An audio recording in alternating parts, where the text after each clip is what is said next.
Pierre LeBrun has a quote, I guess, a message from Darren Ferris, Mitch Marner's agent, and saying as of now, Mitch's stance is that he intends on playing out and honoring the final year of his contract and isn't talking about leaving and isn't talking about an extension. Just going to honor the final year. What do you guys make of that? Well, I mean, it is interesting because I think what it is a volley. So you lob the ball into the Maple Leafs side of the court and go, what would you like to do with this player? This is what our intention is. What is your intention now? Because it takes two to tango here. Now, Mitch and his representation, his inner circle, they control all the cards right now. But that's for the next 82 games. What the Toronto Maple Leafs control, the next 82 as far as financially. After that, an extension, they control that. So I think it takes two to tango, but I think the ball just gets lobbed into their court saying, what is your intention for Mitch Marner, not only this year, but in the future? Yeah, and listen, it's early. Get ready for it because I think there's going to be a lot of this, reporting on Mitch, reporting from the Leafs. There didn't have to be an answer, didn't have to say anything, chose to say something, chose to go on the record. Yeah, but that's not even really an answer. He's employed. He's got a contract for next year. Exactly. Doesn't have to mean anything big picture, but it could have also just been, hey, we're not commenting on anything. Flushing, that happens as well in reporting. Yeah. But that's a standard agent. That's what else are you going to say? He's got a contract with the Maple Leafs and he plans to honor it. Well, but do you think if everything was rosy, don't you think it would have been, hey, we're talking to them about extension or we're open to that? Like, I do think there's something to that, right? Where unfortunately, things aren't rosy. No, I know that. That's the thing. And Mitch is a fantastic player, but I think the Maple Leafs understand that they need to switch up the mix of players. And I don't know how that plays out. Maybe Mitch plays the whole year in Toronto and he's fantastic, and then he's fantastic in the playoffs. I have no idea. But if it was on my watch, there would be different players playing for the team. How they go about that, it's an awfully difficult thing. It's easy to say, but it's difficult to do because the players have the hammer where they can stick their middle finger up and say, I got a no movement clause and I'm not going anywhere. Yeah, so exactly. Don't even ask me. And don't even ask me. Yep. And then it opens the door. How do the Leafs react to that? Right? In that hypothetical, do they say, okay, fine, that's it, bygones be bygones, let's play?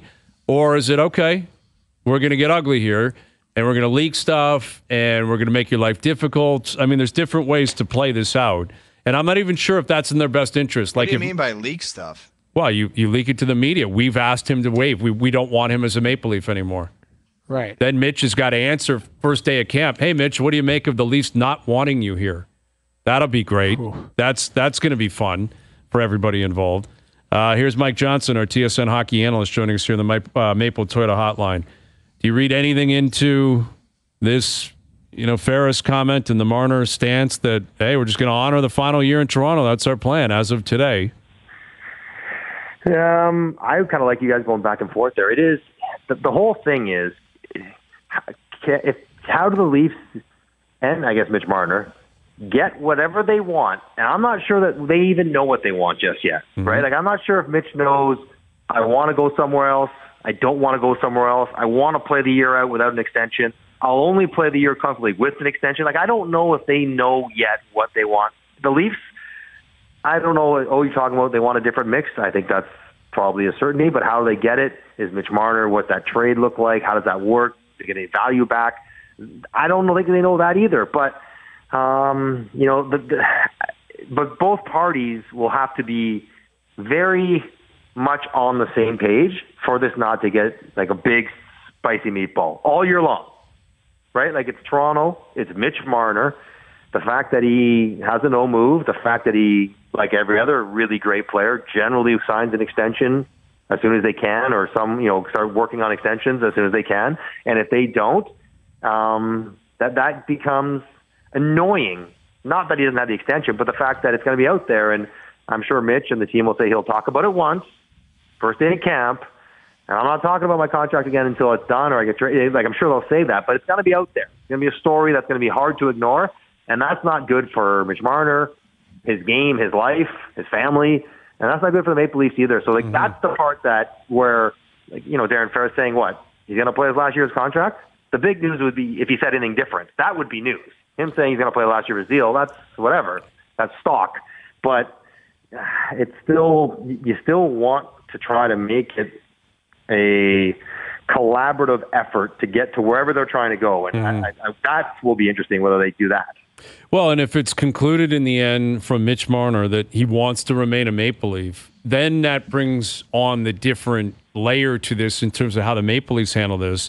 And I think it's one thing to handle it privately one way and another thing to handle it publicly, because I don't think they're wired this way, and I think this comes from Shanahan when he got here. You know, he wanted to protect the players. He wanted the players to feel comfortable here so that they could thrive here. He's been pro-player and pro, sheltering the players.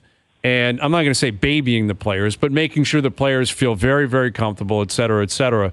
That would be a complete 180 to sewer a guy that's done a lot for you, that you've committed to, that's from here, that's been a great Leaf, that will be a Leaf alumni the rest of his life. I don't see that happening.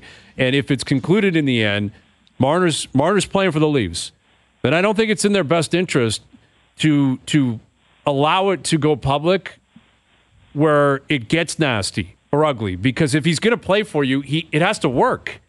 Like if he's going to be a Maple Leaf next year, yeah, you can't allow it to be that ugly publicly where everyone knows that they don't want him around, because how do you sell this, kumbaya, one for all for one, if Mitch is on an island unto his all by himself? It both ways, Brian. Yeah, then that's what they have to consider all this then. Like, you got to come up with the answer and pretty quickly here. Well, I think it really comes down to this, though, Hayes, right? Like, so you're right. If they are dead set, no matter what happens, Mitch will not go anywhere next year. Then it does not behoove them to get nasty, to make it uncomfortable, to make it public. But if the initial stance of the Marner camp is, like they just said, we're playing our year out, then we'll figure it out. But if you think, if you're the Leafs, that's what they say, but we can, either by being nice or being not so nice, make it so they consider other options, that's where you have to, where you could, and you maybe almost not should, but if you think, well, he will waive and go somewhere which will better our team going now in the future, then you probably would do what you got to do to make that happen. And you're not going to be ruthless, but you can apply public pressure through the media if that's what you wanted to do. And it's going to get uncomfortable, and it's going to get greasy in the room, and it would be hard for Craig Berube to manage all that stuff. But if you have to go down that road to make it happen, then you might have to consider it if you believe you can get there. If he's so dead set that doesn't matter, do whatever you want. I'm not going anywhere. I may play crappy the whole year. Yeah, that's your problem. I'm not going to do anything. I get my money regardless. So forget you. Then he's got you. But if you don't think he's quite that determined in his stance, then I could see an opening where it might get a little less nice.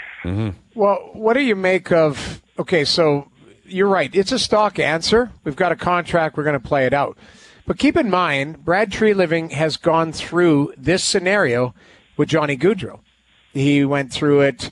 Matthew Tkachuk was different because Tkachuk went to him, and by all accounts, his camp, and said, hey, we don't want to sign a long-term deal. But both of those instances, Jamie, were the players that didn't want to play. Yeah, Tree wanted to keep those guys. Does he want to keep Marner? We don't have that answer. That's where I'm going. That you got to figure that out. You either want to sign him to an extension, but I'm going back to, you can't let an asset walk for nothing. That's where you've got to sort that out, because you have no choice, Noodles.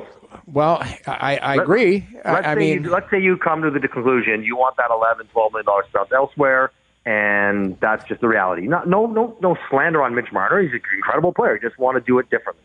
Right. But Mitch is also of the mind, I'm not going anywhere, which is his right, and you should not boo him or hold it against him. He earned and paid for that no-move clause with his play and his contract. So he has every right in the world to say, no, I'm not going anywhere. So if those two things are happening, which is not out of the question, then you have no choice but to lose him for nothing.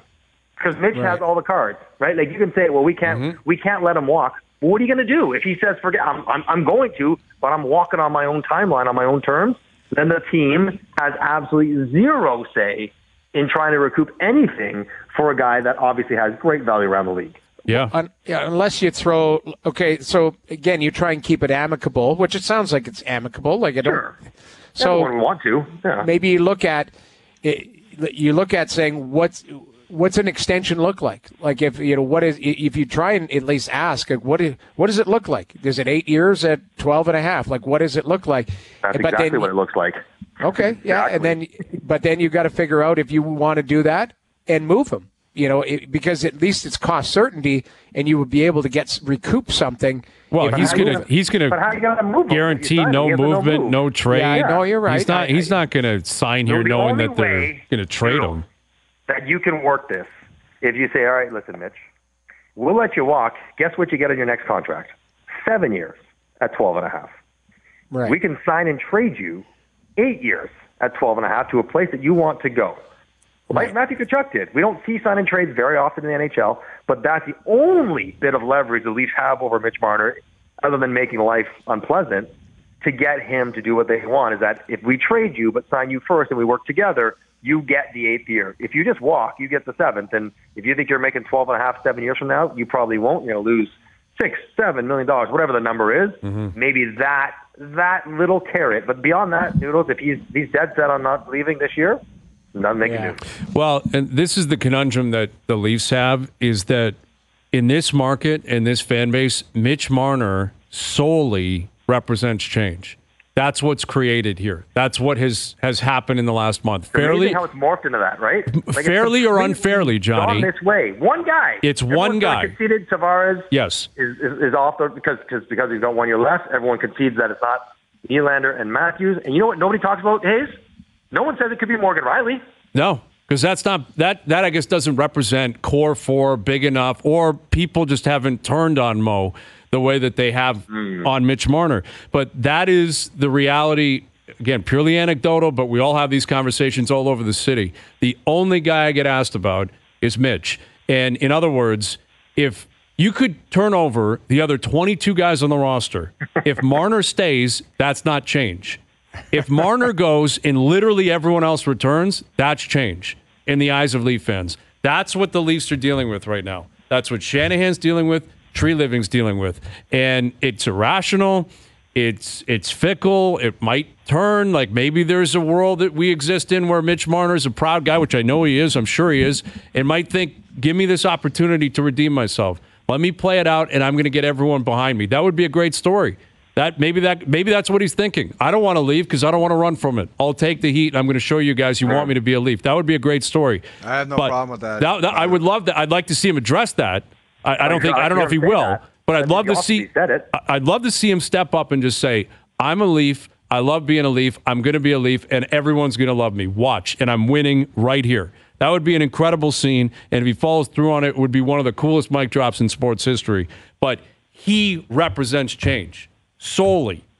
And I don't recall anything like this before in the past, where it's one thing to run. This isn't a run out of town thing. This is existential. This is bigger than that. This is, it's snowballed to a point Yeah, and where I'd like 8 to years of clarify this, one. it's Mitch Marner and that's it.